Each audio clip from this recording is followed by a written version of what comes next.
Meet my new baby, the xTool M2.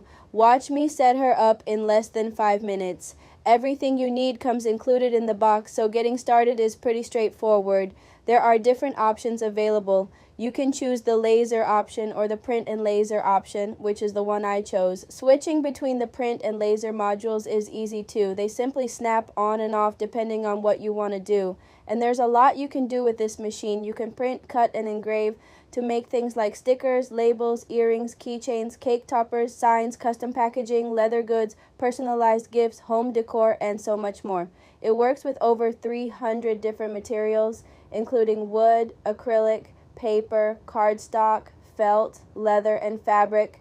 And because mine has both the print and laser option, I can even print a full color design and then have the same machine cut it out for me. And that's it. She's set up and ready to go. Now let's make something.